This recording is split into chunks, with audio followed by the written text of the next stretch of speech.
Hello guys, welcome back to my channel Ignite Minds. So guys, आज के इस video lecture में हम जनरल अवेयरनेस के कुछ क्वेश्चंस देख रहे हैं। ओके गाइस, तो जनरल अवेयरनेस के हम कुछ क्वेश्चंस इसमें करेंगे। ओके गाइस, ये गाइस बेसिक से क्वेश्चन हैं, ठीक है। इसमें आपको कोई प्रॉब्लम नहीं होने वाली है। ये बेसिक से क्वेश्चन है और आपको इन्हें पढ़ना ज़रूरी हो जाता है इसीलिए, ठीक है गाइस।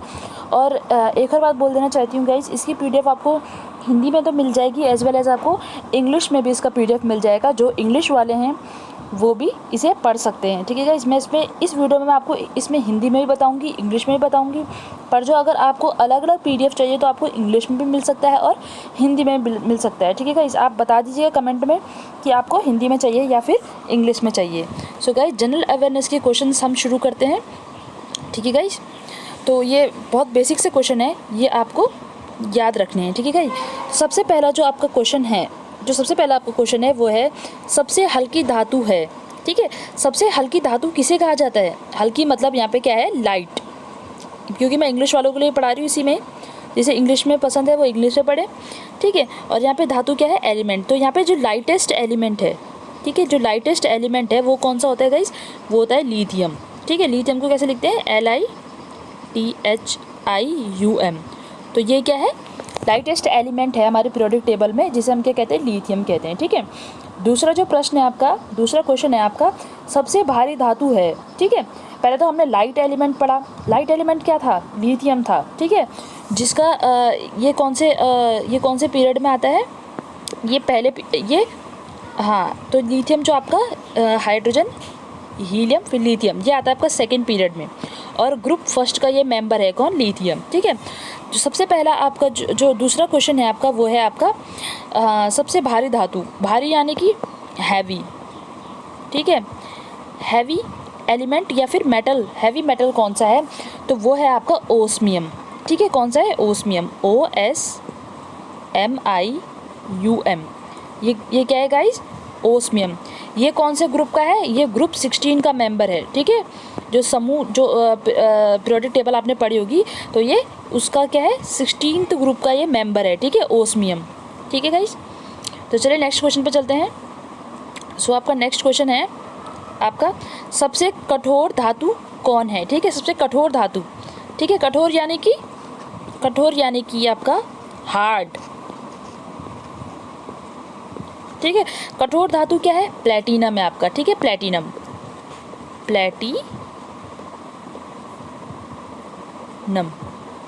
ठीक है, प्लेटिनम। प्लेटिनम के हम क्या बनाते हैं? ज्वेलरी भी बनाते हैं, ठीक है, आपको पता होगा। तो सबसे कठोर और या फिर हार्ड धातु कौन सा है? तो वो है आपका प्लेटिनम, ठीक है।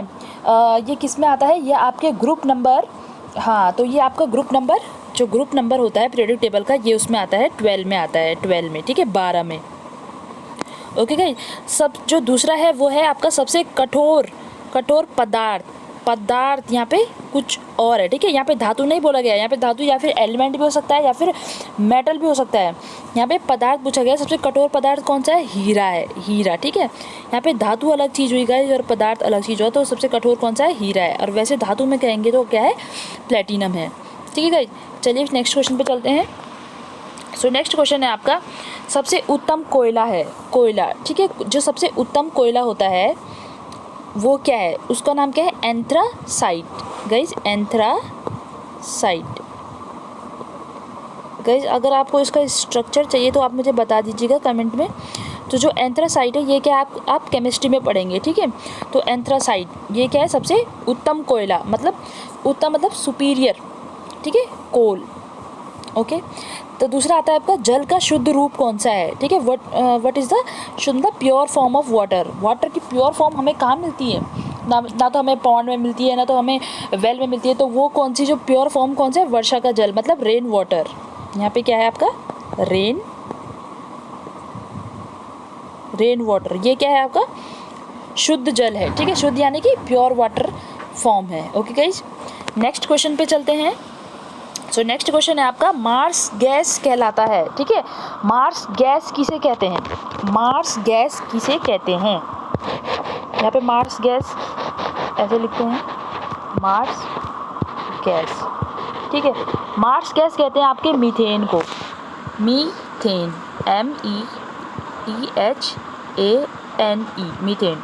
और गाइज ये आप ध्यान रख लीजिएगा, मीथेन का फॉर्मूला क्या होता है, मीथेन का जो फॉर्मूला होता है आपका वो होता है CH4, ठीक है, ये भी याद रखिएगा। अगर आपको ऑप्शन में ये आ गया कि मीथेन का फॉर्मूला क्या होता है तो ये आपका क्या होगा, CH4, ये भी आप केमिस्ट्री में पढ़ेंगे, ठीक है गाइस। तो मार्स गैस क्या है, मार्स गैस किसे कहते हैं, मीथेन को कहते हैं, और इसका फॉर्मूला क्या है, CH4, ठीक है। यहाँ पे C क्या है, कार्बन है, और H क्या है, यहाँ पे हाइड्रोजन है। ये बेसिक सा है, आपने 10th क्लास में पढ़ा होगा, ठीक है। और अब मैं आपको बताती हूँ कि जो मीथेन गैस है, जो मीथेन गैस है वो कहाँ से प्रोड्यूस होती है, वो गोबर गैस प्लांट जो होता है, ठीक है, उससे भी जो मैक्सिमम अमाउंट क्या होती है, मीथेन प्रोड्यूस होती है। यानी कि जो 90% जो हमारी जो मीथेन गैस प्रोड्यूस होती है वो कहाँ से होती है, गोबर गैस प्लांट से, ठीक है। आपने देखा होगा गाँव में गोबर गैस प्लांट होते हैं, अलग अलग रीजन में हैं, तो वहाँ से क्या होती है, मार्स गैस या फिर मीथेन गैस रिलीज़ होती है। तो मीथेन को हम क्या कहते हैं, मार्स गैस भी कहते हैं, ठीक है, जिसका मतलब बहुत गंदा सा स्मेल होता है, ठीक है, ऑर्डर अच्छा नहीं होता, बैड ऑर्डर वाली गैस होती है मीथेन, ठीक है। बैड ऑर्डर मतलब सही ऑर्डर नहीं है इसका, मतलब स्मेल में, ओके। तो चलिए नेक्स्ट में चलते हैं। तो दूसरा क्वेश्चन है आपका, नोबल गैस कहलाता है, नोबल गैस। गाइस मैंने तो यहाँ पे हीलियम लिख दिया, पर जो नोबल गैस होती है, ठीक है, जो नोबल गैस का यानी मतलब है आपका, मैं बता दीजिए आपको नोबेल गैस क्या होता है। यहाँ पे नोबल गैस मतलब, यहाँ पे नोबेल का मतलब आप नोबेल प्राइज़ मत समझिएगा, ठीक है, कहीं आपने समझ लिया कि ये नोबेल प्राइज़ से रिलेटेड है, नहीं। तो नोबेल गैस का मतलब केमिस्ट्री में, रसायन विज्ञान में जो नोबेल गैस का मतलब होता है कि जिसका इलेक्ट्रॉनिक कन्फिग्रेशन, जो इलेक्ट्रॉनिक कन्फिग्रेशन होता है ना, हम इलेक्ट्रॉन को रखते हैं ना, ठीक है, 1s2 2s2, या आपने 10th में या 12th में पढ़ा होगा केमिस्ट्री में। तो इसका जो नोबल गैस कॉन्फ़िगरेशन होता है वो क्या होता है, जिस एलिमेंट का नोबल गैस कॉन्फ़िगरेशन फुल होता है, एकदम फुल, आप आसान लैंग्वेज में सुनिए, कि जिसमें इलेक्ट्रॉन की जो अमाउंट होती है वो क्या होती है, फुल होती है। ये क्या है गाइस, इलेक्ट्रॉन है, ठीक है, जैसे डब्बे में बंद रहते हैं ऐसे, ठीक है। तो अगर जिसमें ये फुल है तो उसे बोलते हैं गाइस नोबल गैस कॉन्फ़िगरेशन, ठीक है। और आसान लैंग्वेज में अगर मैं आपको समझाऊं तो नोबल गैस वो गैस होती है जो अनरिएक्टिव होती है। कैसी होती है गाइस, अनरिएक्टिव, जो रिएक्ट नहीं करती। समझ में आ रही है बात मेरी?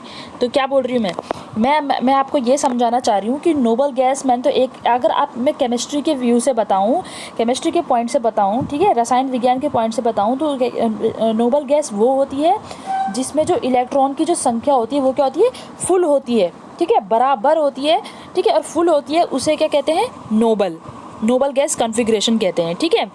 और अगर मैं आपको आसान लैंग्वेज में बता दूं तो नोबल गैस वो गैस होती है जो अनरिएक्टिव होती है, मतलब जो रिएक्ट नहीं करती इन्वायरमेंट में, ठीक है, अनरिएक्टिव, अन मतलब नहीं, और रिएक्टिव मतलब जब रिएक्ट ही नहीं करेगी तो अनरिएक्टिव ही तो कहेंगे। तो वो अनरिएक्टिव गैस कौन सी है, यहाँ पे मैं आपको बता रही हूँ, एक एग्जांपल बता रही हूँ मैं सिर्फ, वैसे इसके और भी एग्जांपल है। तो एक एग्जांपल है आपका हीलियम, ठीक है। और हीलियम का जो कैसे लिखते हैं हम, हीलियम, ठीक है गाइस। मैं सिर्फ आपको यहाँ पे एक ही एग्जांपल बता रही हूँ, हीलियम। अगर आपको ऑप्शन में और भी एग्जांपल आए तो मैं आपको और भी बता देती हूँ। तो और एग्जांपल क्या है, एक तो आपका हीलियम भी होता है, ठीक है, नियॉन भी होता है, ठीक है, आर्गन भी होता है, ठीक है, क्रिप्टन भी होता है, ठीक है, जेनॉन भी होता है, ठीक है। तो ये सारे क्या है, आपके नोबल गैसेस हैं गाइस, ठीक है। ये क्या है, सारे आपके नोबल गैस जिनका इलेक्ट्रॉनिक कॉन्फ़िगरेशन फुल होता है गाइस, ठीक है। तो मैंने आपको सिर्फ यहाँ पे क्या एक ही एग्जांपल लिखा, हीलियम। अगर आपको हीलियम ना मिले ऑप्शन में तो आप यहाँ पे नियॉन, आर्गन, क्रिप्टन और जीनॉन, ठीक है, ये भी आप टिक लगा सकते हैं। इसके आगे भी एक रेडॉन होता है, वो भी आप लगा सकते हैं, ठीक है गाइज। तो ये क्या है, नोबल गैसेज हैं पीरियोडिक टेबल के, जो ये ग्रुप नंबर कितने में आते हैं, ग्रुप नंबर 18, जो 18 ग्रुप नंबर होता है पीरियोडिक टेबल का, उसके ये मेंबर होते हैं। आ गई बात मेरी बस समझ में? अगर आपको समझ में नहीं आ रहा है तो गाइस कमेंट में आप बताइए कि आपको ये जो क्वेश्चन है आपको समझ में आ रहे हैं या नहीं आ रहे। मैं आपको और अच्छे से समझा दूंगी अगली वीडियो में, ठीक है गाइस। तो चलिए नेक्स्ट क्वेश्चन पे चलते हैं। हाँ, तो नेक्स्ट क्वेश्चन है, विद्युत धारा मापी जाती है। विद्युत धारा में यानी कि विद्युत धारा क्या हुई, विद्युत धारा हुई आपका करंट। हिंदी में क्या बोल रहे हैं, करंट, सॉरी इंग्लिश में, सॉरी। जो करंट है वो किससे मेज़र करते हैं, करंट हम मेज़र किससे करते हैं, एमीटर से, एमीटर, ठीक है, किससे करते हैं हम? एमीटर से। ये इंग्लिश वालों के लिए एमीटर, ये हिंदी वालों के लिए ये आमीटर नहीं होगा, ये एमीटर होगा। हाँ, ये वही बोल सकते हैं। तो एमीटर से जो विद्युत धारा यानी कि करंट, जो करंट होता है हम किससे मेज़र करते हैं या मापते हैं, तो वो है आपका एमीटर। ठीक है गाइज। और आपको पता ही होगा जो एमीटर कैसा होता है गाइज। एमीटर ऐसे होता है, देखिए ऐसा होता है। यहाँ पे इनकी ये रीडिंग होती है। ठीक है, मैं अभी ये क्लियर नहीं बन रहा है तो मैं आपको बता रही हूँ। एमीटर ऐसे होता है और यहाँ से ऐसे ये कनेक्ट होता है। ठीक है गाइज, और ये ऐसे लिखा होता है। वैसे डब्बा टाइप का होता है, डब्बा गोल नहीं होता है, डब्बा टाइप का। तो ये क्या होता है गाइज? एमीटर होता है। ठीक है गाइज। तो गाइज बस यहीं तक मैंने आपको ये क्वेश्चंस बताए जनरल अवेयरनेस के। गाइज इन्हें अच्छे से पढ़िएगा आप। ठीक है, ये आपको जो आपके डिफरेंट कॉम्पिटिटिव एग्ज़ाम है जो जिसमें जनरल अवेयरनेस आती है, ठीक है, उसमें ये आपको ये क्वेश्चंस काम आएंगे गाइज। ये बेसिक से क्वेश्चन हैं, आपको मुझे लगता है कि आपको इसमें कोई प्रॉब्लम नहीं हुई होगी। सो गाइज बस लास्ट में मैं इतना ही बोलना चाहती हूँ। Thanks for watching guys. Please अगर आपको ये जो वीडियोस अच्छी लगी हो तो प्लीज़ आप शेयर करें, सब्सक्राइब करें। Thank you guys.